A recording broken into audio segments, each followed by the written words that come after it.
Welcome to episode 15 of Views from a Business Leader.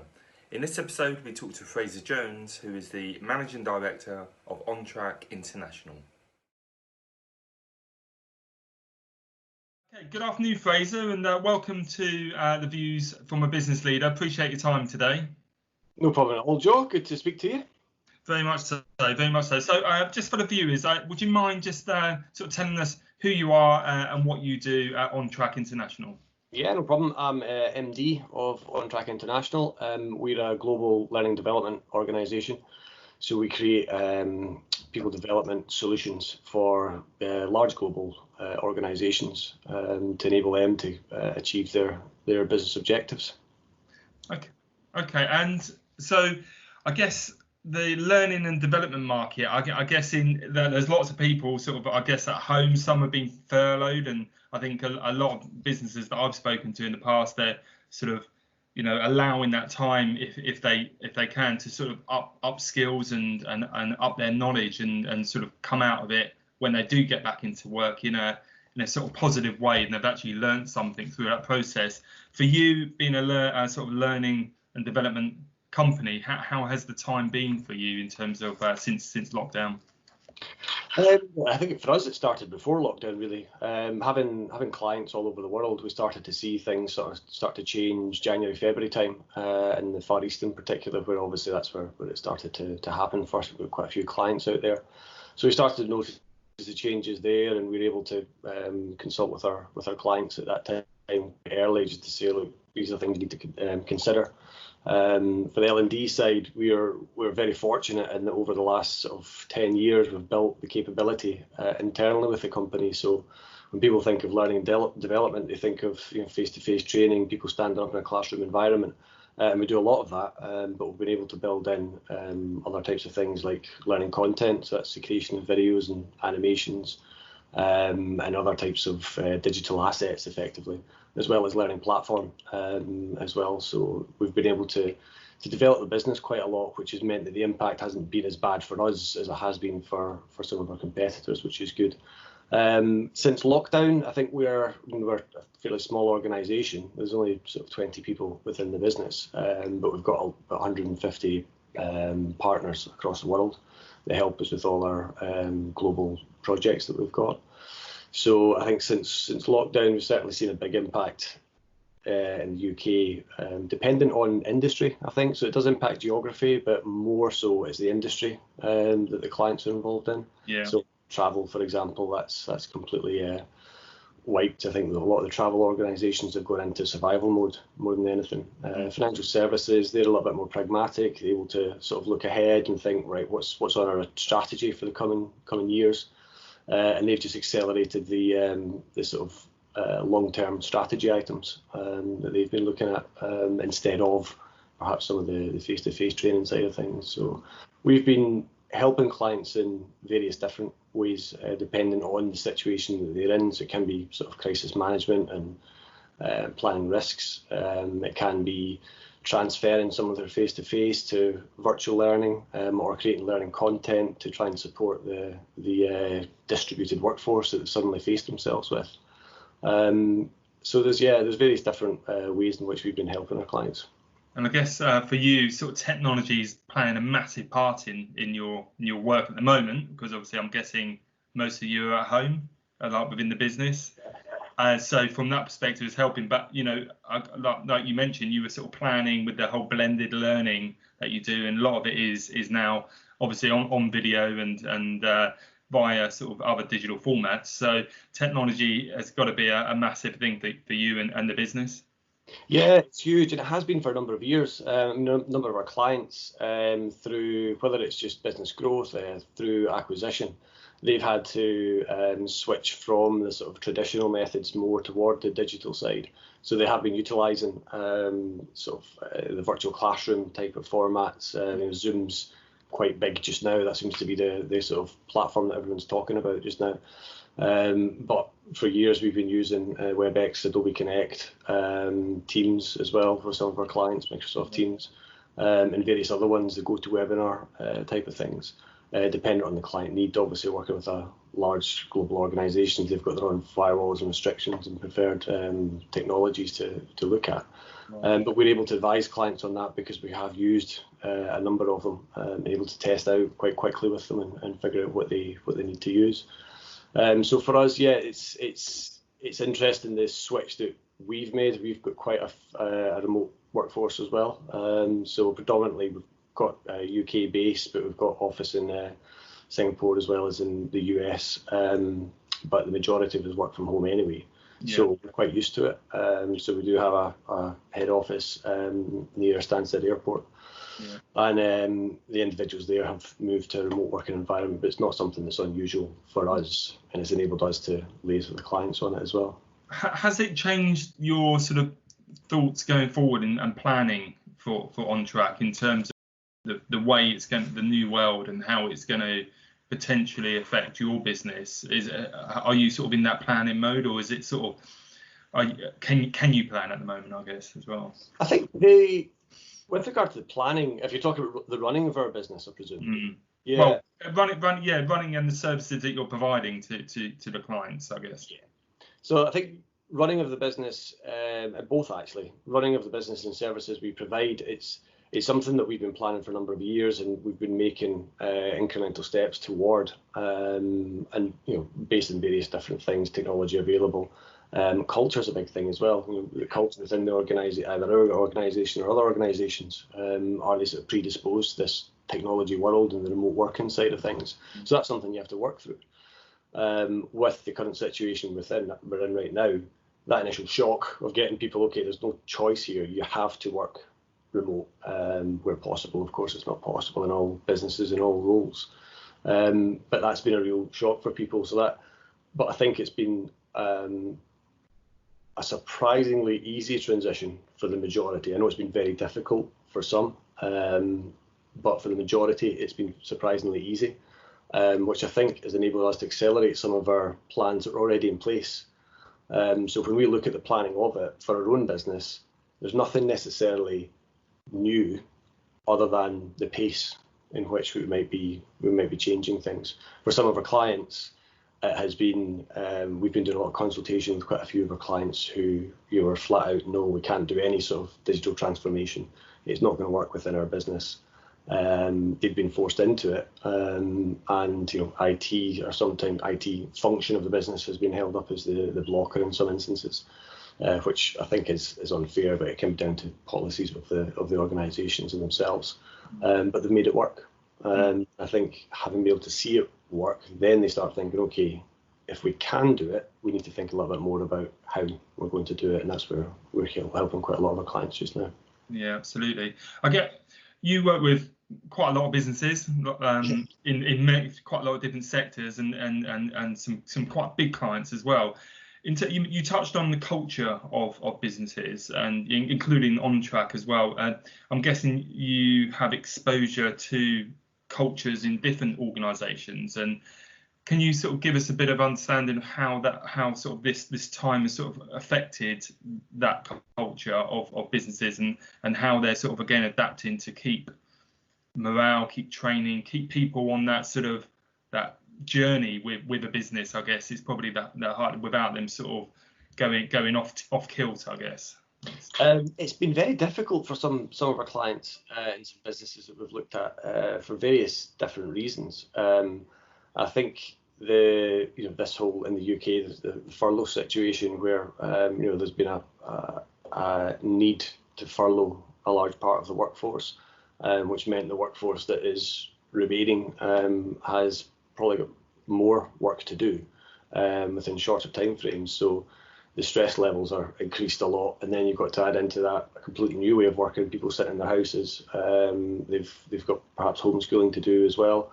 They've got a dog bark in the background, and I'm pretty sure mine will make an appearance at some point. So I apologise in advance for that. So I think there's a lot of pressures that are there. So I mean, we've seen a big increase in clients requesting executive coaching, because a lot of very senior leaders in these large global organisations who are under pressure from shareholders within the organisation, as well as having their line reports, or the heads of departments and whatever else, asking them for decisions, and what do we do here, what do we do there, and they're in uncharted waters. So they really are struggling with it.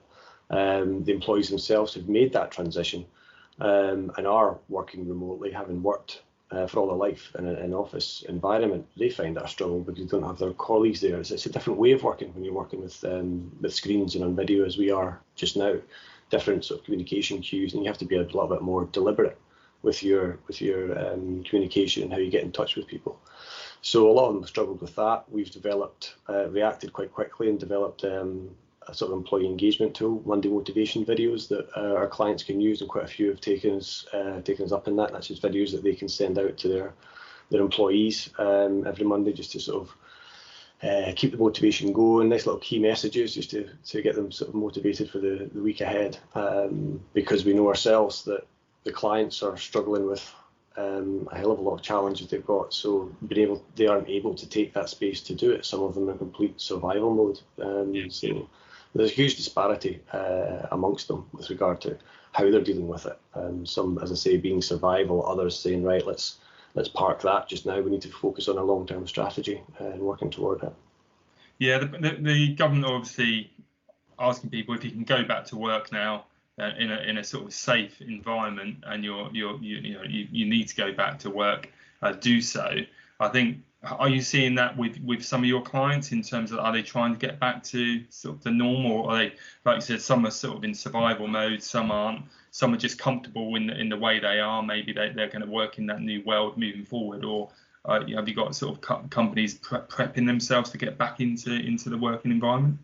Yeah, some of our clients work in the sort of food manufacturing side of things, so their biggest clients are supermarkets, which of course have seen a huge upturn in demand. So for them, it's not back to work, it's about how do we change our current working practices, very much health and safety practice if you think of any sort of manufacturing environment. How do we all of a sudden implement this very drastic, very immediate change to how we work? Not only with regard to working with colleagues on the floor, but also the demand has shot up from the supermarket side, so they're actually producing a higher percentage of output with smaller percentage of space, if you like, because that comes with challenges in itself, doesn't it, I guess? Exactly. So we've been helping them with regard to a lot of digital elements with regard to videos and animations, how-tos, some messaging that they send out internally, that type of thing. So we're helping that type of client work through it. We have seen quite a lot come to us with regard to reboarding. So it's the onboarding of furloughed staff. There's various things with regard to the health and safety aspect, which we've mentioned, but there's also the emotional aspect of coming back to work. It's also dealing with when those individuals come back to work, they're not all coming back at the same time. So you might have managers coming back, but their team are still working remotely. How do they deal with that? It's a different way of working. So yeah, we're working on the sort of consultation side with clients about how to manage that, what they think of with regard to their employees coming back to work, both in a health and safety as well as the emotional side and how they actually conduct themselves. Yeah, that's really interesting because every business is different, and so they're all going to have their own challenges in physical workspace in terms of how people can actually social distance, and also from an emotional perspective. I know I've been speaking to various different businesses, and they're sort of having teams coming in one week and then going back home, and the other team coming in to keep that sort of social distancing rules in place. But I guess the regulations are there, and I guess you need to be sort of flexible with them and just put your best foot forward. Yeah, I think that you've got to adhere to the regulations. You've got to do as much as you can with regard to the health and safety of your employees. I mean, they're your most important asset in the majority of businesses. So that's something you absolutely need to be aware of. But you can't forget that underlying all of that, you've still got to get the job done. And in some aspects, you'll have increased demand from clients depending on the sector you're in. In others, it'll be increased demand from the business because there is such a low revenue just now compared to what you're used to. So you really have to work harder to start generating that. And don't forget as well, it's one thing with the rules being relaxed or whatever they are to allow people to come back to work. It's a completely different thing with the comfort of your employees actually coming back to work. Many of them might not want to be. And how do you deal with that? as a line manager if you've got people who need to be back in the office. But it's the same as the school situation, isn't it? Do you want to sort of put your kid back into that environment at this time or not? I guess it's the same mentality for business as well. Yeah, it is. It absolutely is, and it's something that businesses need to consider with regard to what, as a minimum, absolutely needs to happen for their business to survive or navigate their way through the current situation they're in. But you've got to balance that up with your employees and their wishes and what they're comfortable doing. Because there's no point in having someone come into the office who's terrified of something. They're not going to be the most productive, are they? Exactly. So, from a personal level, obviously you're an MD of a learning and development organisation, successful one as well. And so, what's the challenges been for you? I think for us, it's enabling our employees who are not used to working from home to be able to do that.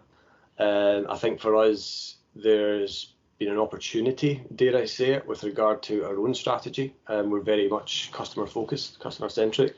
So, and we're not a sort of product selling organisation. It's services. Everything is bespoke to clients. So the majority of our time is spent with clients and the needs that they have. When the client work took that initial hit, which it did, that first impact, we immediately transition to, okay, what would our clients actually need without being able to speak to them, because a lot of them are in survival mode. What might they need right now? And so for us, it was just working through how can we support the clients, how can we make sure that our employees are engaged with what we're doing, and feel involved in what we're doing, and responding to the situation that we have. That's been quite tricky to navigate through. But I think we're surrounded by a bunch of really intelligent people who've got a very good heart and willingness to do the absolute best they can for our organisation, for our clients, and for each other. So I think the change in the way we work has been quite a breath of fresh air, actually. Just far more camaraderie around the organisation. But it's certainly been a challenge when you see the initial revenue drop. But we're a business who's been going for over 30 years. We're very strong. It's something that we can certainly manage. So we're not necessarily concerned from that perspective. We just want to make sure we come out of this stronger, and we can make the necessary steps to do so as and when the work is picking back up, which we have seen in the last few weeks. A lot of clients coming back to work and asking for our support to help them navigate through. Imagine that your services will be absolutely relevant and needed with people coming back to work and sort of progressing back into working life. Fraser, if there's sort of a piece of advice you would pass on to a fellow MD of a business, what would it be? Put you on the spot. I'm sorry. I think trusting the people around you first and foremost. They're there for a reason, and they've got their own specialisms. They know the heartbeat of the company. They also know the clients that you serve, so they'll be able to give you the best guidance on what you should be doing. And I think just don't react too quickly. It's that stimulus and response thing. For every stimulus, you've got that choice in between of what your response might be. So just take that time to think about what it is. You don't necessarily have to react straight away to absolutely everything. And you don't necessarily have to have all the answers as well. I think that's one of the biggest things we've seen from our clients is the sort of senior leadership team exec burnout, where they are taking on a lot with regard to the decisions that they have to make and the pressures from above. Something you should be sharing out. Everyone is in the same boat when it comes to this, and it's just about working as a team to find your route through it, because it will be different for everyone depending on geography and industry and the type of organisation you are. Yeah, 100%. Well, thank you very much for your time today. It's been very insightful, and thanks again, and all the best for the future. And you, Joe. Thank you. Cheers. Thanks a lot.